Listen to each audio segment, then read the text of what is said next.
And welcome into Cullman today. With us this morning, Mullins is here. We're going to be talking about a scam, and yes, scams are going on continually throughout the country and also most certainly here in our community. But we're going to talk about a scam this morning called the consumer survey scam, and we probably have all been a possible victim or have done these surveys but never been a victim. Right, or you've seen them pop up when you're in a website somewhere, and it'll pop up and say, if you do this, complete the survey and you'll get a $50 free gift card.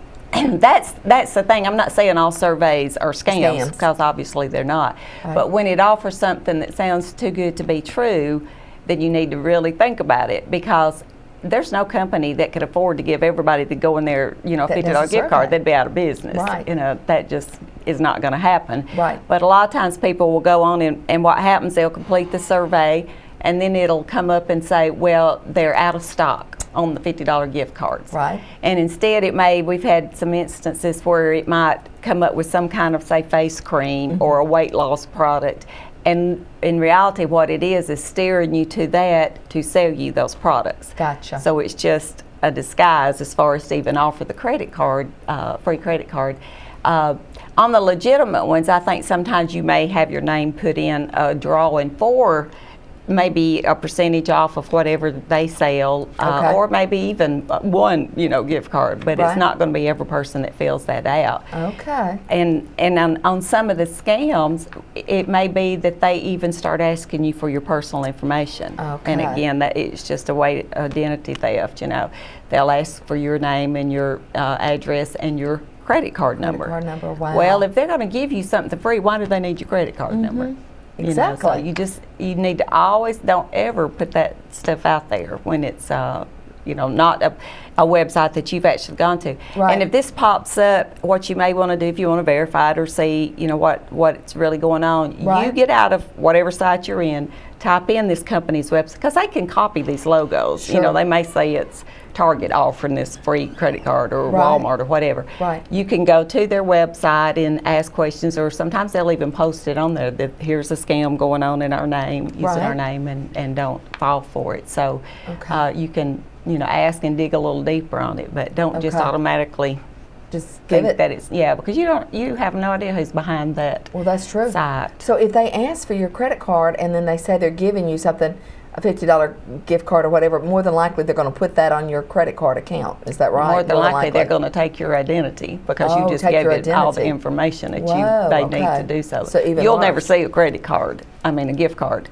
So they ask you that information to get your identity, and then they'll start charging on that card you just gave them. Now, how would they get in touch with you for you to do this survey? Do they do it by email, or do they do it on the phone, or in the a lot of it's emails. You could even get a text. Okay. I got this weird text this weekend, and it was like, I don't even remember now what store it was saying it was, but it was just weird. It went on, and I just deleted it immediately, because I know it was a scam. I just don't know what they were after. Immediately. Yes. Okay.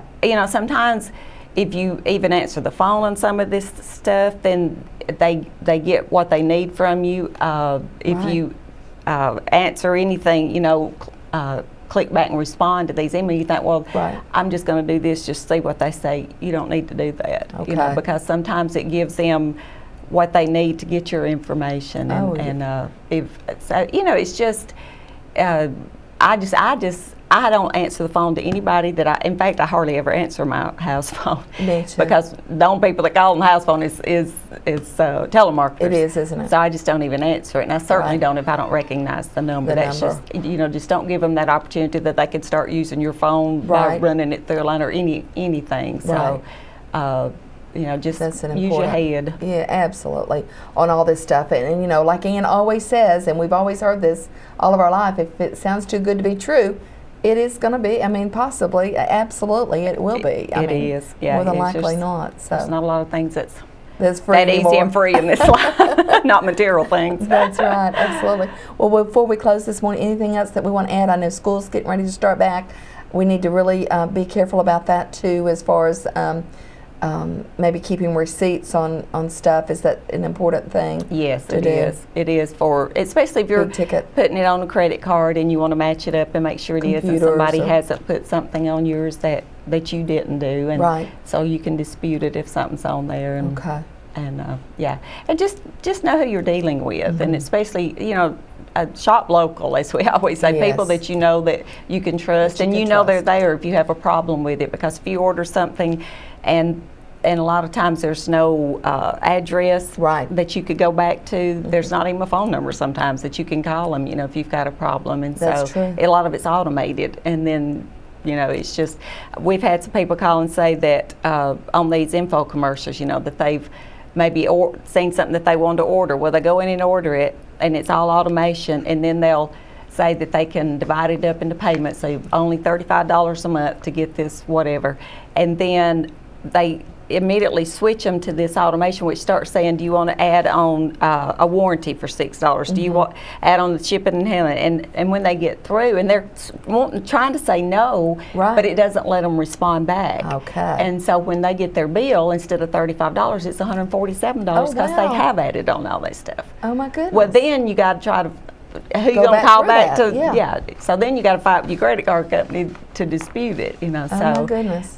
you just need to know. I'm not saying that all info commercials are bad and these Right. prices, but just know. Be aware. Check on behind the company that's selling them. How long they've been in business? Do we have a report on them? Right. Can you find some history on them Exactly. before you just go out there and purchase it and Oh, not yeah. knowing if you're ever going to get the product, number one, or Absolutely. or if you have a recourse if you don't like it. And I think too, Ann, always speak up, and if somebody's trying to maybe harass you into giving certain information. I know recently I ordered Charter cable for just a short period of time, just a temporary kind of thing, and so I put my husband on the line because I don't have a credit card, and so and I choose to do that because if I had one, it would not be good if I had a credit card. Let's just put it that way. So anyway, he gets online, and this fellow wants his credit card number, and so come to find out, anyway, that didn't work out. We had to go through another route, and come to find out, when I asked the other lady, I said, do you need my credit card number, or can you take it from there? Oh, we don't ask for that. So I thought that was so interesting, and this was a very reputable, supposed to be internet company, telephone and internet, so I thought that was very interesting. So I'm still trying to get that $79 back. So who got that? Why did that fella ask for that credit card number? So you can't trust. I mean, you just got to be real careful, don't you? And ask questions. So always good to see you. Thank you for what you do. Thank you. And of course, glad that you were with us this morning. Good information, and we'll be back with more of Cullman Today right after this.